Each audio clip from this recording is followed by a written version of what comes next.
Le groupe Lyon en commun souhaitait apporter tout son soutien, d'une part au personnel soignant qui subissent depuis plus de 20 ans une vision néolibérale et financière des soins. Tarification à l'activité, réorganisation incessante, manque de personnel, manque d'attractivité des métiers, une politique qualité de nature bureaucratique, création des agences régionales de santé, bref, les soignants ne s'y retrouvent plus. Notre système de santé, par ailleurs, a dû faire face à plusieurs vagues épidémiques dans un contexte d'essoufflement de l'ensemble des acteurs, de l'ambulancier au médecin, des aides-soignantes aux cadres de santé, des infirmières, toutes spécialités confondues, des sages-femmes. Au-delà de la réponse financière du gouvernement, qui n'est qu'un rattrapage après 10 ans de gel du point d'indice, les syndicats parlent même d'une perte de pouvoir d'achat de 25%. Le Ségur de la santé n'a répondu que très partiellement aux problèmes de l'hôpital et de l'ensemble des soins, qu'ils soient en ville ou en établissement. Plutôt que de trouver des solutions, le gouvernement a une fois de plus semé la pagaille et le désordre. Ainsi, il vous en coûtera 18 € dès lors que vous passerez aux urgences sans être hospitalisé.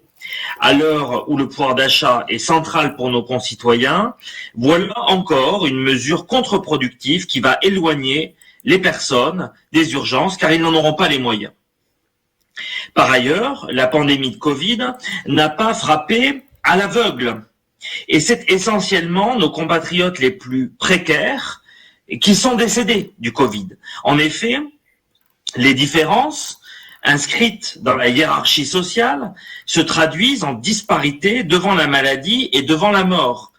Cela ne devrait étonner personne puisque ces faits sociaux sont documentés depuis près d'un siècle. La politique du tout vaccinal a ainsi plusieurs angles morts. Et il aurait été nécessaire de mettre en œuvre un grand plan de lutte contre les inégalités sociales et également de prévention, y compris en intégrant les données de la santé environnementale, faire adhérer les usagers à des politiques de santé publique plus transversales, former les acteurs associatifs aux grands enjeux de notre époque.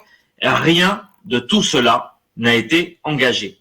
Tous ces éléments sont majeurs pour notre arrondissement, qui, comme vous le savez, concentre de fortes inégalités sociales, en particulier en matière de santé. Ainsi, 20% des habitants du 8e arrondissement ont des affections de longue durée, diabète, hypertension, obésité, cancer. La moyenne à Lyon est de 10%.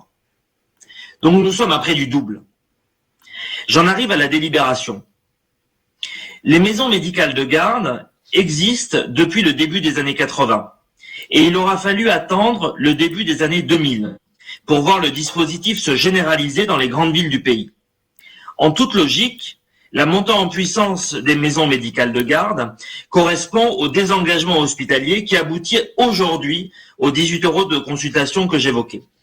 Pour autant, jusqu'à minuit, en proximité, week-end compris, un médecin vous accueille. Et pour nos concitoyens, c'est absolument essentiel. Cela évite de se déplacer aux urgences quand ce n'est pas possible. Cela pallie les absences des médecins généralistes référents de chacun et de chacune.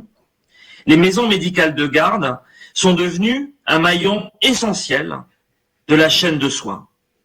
On y reçoit des soins de qualité, une grande humanité. Je peux en témoigner personnellement. L'engagement financier de la ville de Lyon est sans faille et, me semble-t-il, dépasse les clivages politiques. Là encore, dans notre société entrée en régime épidémique, faite d'hygiénisme social et d'autoritarisme sanitaire, les médecins de terrain et l'ensemble des acteurs du soin ont répondu présent pour toutes et tous, sans distinction. Qu'ils en soient remerciés.